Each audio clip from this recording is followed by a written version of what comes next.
Для вкусного пирога возьмем 3 яйца.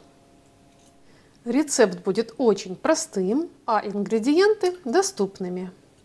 К яйцам добавим пол чайной ложки соли. Для баланса вкуса 1 чайную ложку сахара и 350 мл кефира или йогурта, слегка теплого или комнатной температуры. Также добавляю 3 столовых ложки растительного масла без запаха. И все хорошо перемешаем. Будем добавлять муку, примерно 250 граммов. Это 2 стакана по 200 миллилитров. Муку будем добавлять постепенно. Ее может понадобиться чуть больше или чуть меньше. Вместе с мукой просеем 1,5 чайных ложки разрыхлителя.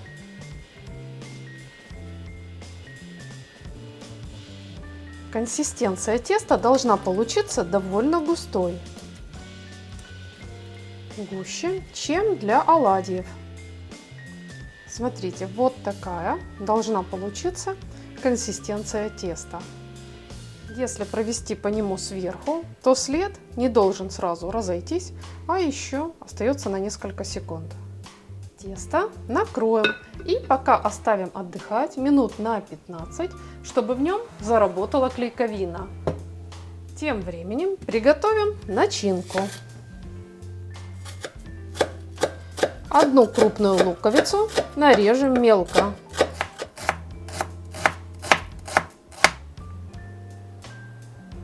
350 граммов куриного филе нарежем мелкими кусочками. Также вместо куриного филе можно использовать фарш.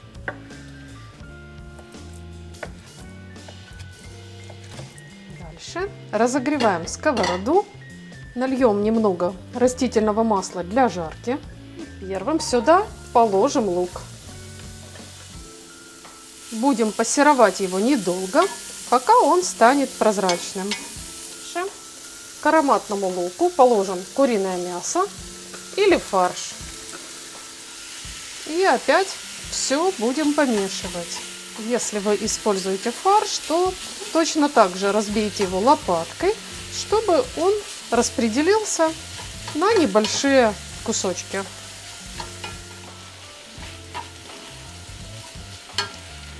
Когда мясо на сковороде полностью побелело и даже местами стало золотистым, мы немного добавим черного перца, посолим по вкусу. А также для того, чтобы начинка была сочной и нежной, добавим пару ложек сметаны или густого йогурта. Хорошо перемешаем.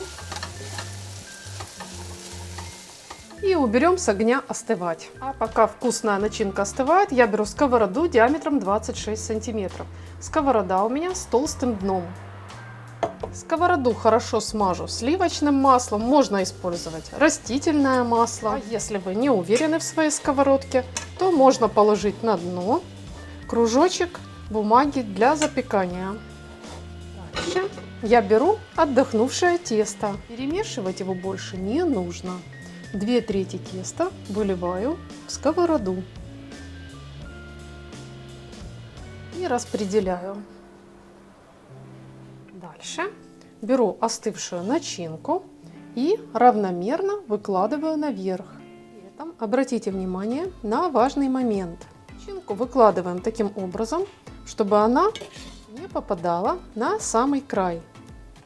Примерно 1,5 сантиметра до бортиков должны оставаться пустыми, чтобы в дальнейшем тесто запечаталось и начинка не вылезала по краям.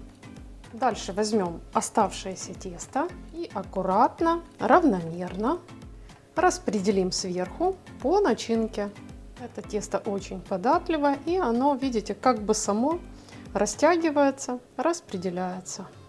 Конечно, такой пирог можно приготовить в духовке. Но я думаю, что этот рецепт оценят те, кто по каким-то причинам не может пользоваться духовкой. Вот так замечательно у нас получается. Будущую вкуснятину накрываем крышкой.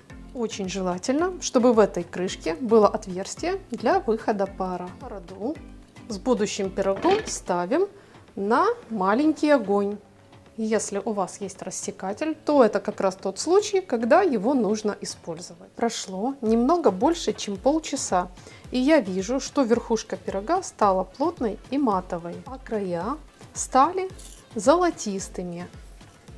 Это значит, его пора переворачивать. Сделать это очень просто. При помощи, скажем, тарелки. Или, если верхушка у вас еще не совсем затвердела, а стеночки уже стали золотистыми, можно использовать такой кулинарный лайфхак. Положила бумагу для выпечки. Теперь беру большую тарелку, переворачиваю. Смотрите, какая красота. И опять в сковороду. И опять накрываю крышкой. Ну вот, пирог постоял у меня еще 15 минут, и он готов. Такой вот румяный, красивый, очень ароматный и вкусный. Надеюсь, что вам он тоже понравится и вас порадует. Готовьте с удовольствием. А также не забудьте подписаться на канал и нажать колокольчик под видео, чтобы видеть и другие интересные рецепты. Спасибо за ваш лайк и за ваше мнение в комментариях. А я, как всегда, желаю вам здоровья, радости и мирного неба над головой. И, как всегда, до встречи в следующем вкусном видео.